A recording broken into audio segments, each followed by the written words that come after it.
Ganito pala ginagawa namin sa aming tindahan. Pagkasarado namin sa gabi, diretso kami mamalengke. Punta kami ng bangkiruhan at mamili ng mga gulay. Totoong nakakapagod, pero fulfilling po siya pag tingin mo na puno ang tindahan mo at nakakabenta ka kahit papaano. Pakunti-kunti, at least meron sa araw-araw and lumalaban na mapagtagumpayan lahat ng mga hamon sa buhay. Lalong-lalo na sa pang-araw-araw nating pangangailangan. Mga bayarin sa buwan-buwan, tubig, ilaw at saka pagkain lalong-lalo at sa ating pang-tuition sa ating estudyante. Ganyan ang ginagawa ni Kuya AJ.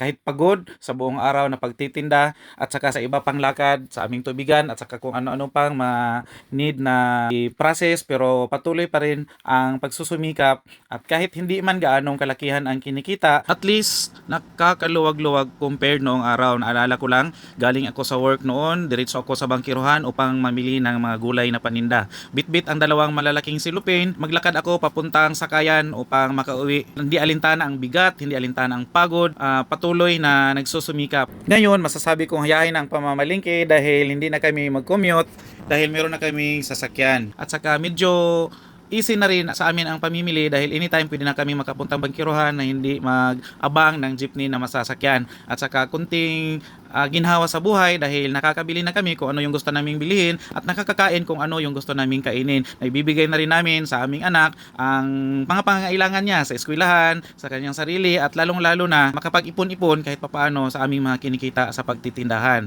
At least masasabi ko ngayon na nagbunga na ang aming mga pinaghihirapan, nagbunga na ang aming mga pagsisikap, ang hindi pagtulog ng maaga sa gabi at saka ang paggising sa umaga na madilim pa para makapagbinta at makapagtinda sa araw-araw dito sa aming tindahan. So hanggang dyan na lang ang share ni Kuya AJ, ang patsumpay sa sugilanin ni Kuya AJ sa mga susunod pang vlog dahil mahaba-haba ito based on my personal experience at saka hindi ito pagmamalaki kundi gusto ko lang i-share para po mapagpulutan ng aral at ma-inspired yung ibang mga kasari natin at saka yung mga ka-guys na nanonood at alam ko nanonood din yung mga kapitbahay namin dito at saka hindi ako nahihiya na sabihin ang totoo dahil sila mismo is nakakaalam kung ano yung pinagdaanan namin nung kami ay mag-umpisa. So hanggang sa next storytelling, salamat sa pakikinig at panonood. Bye bye muna for now and God bless us all guys.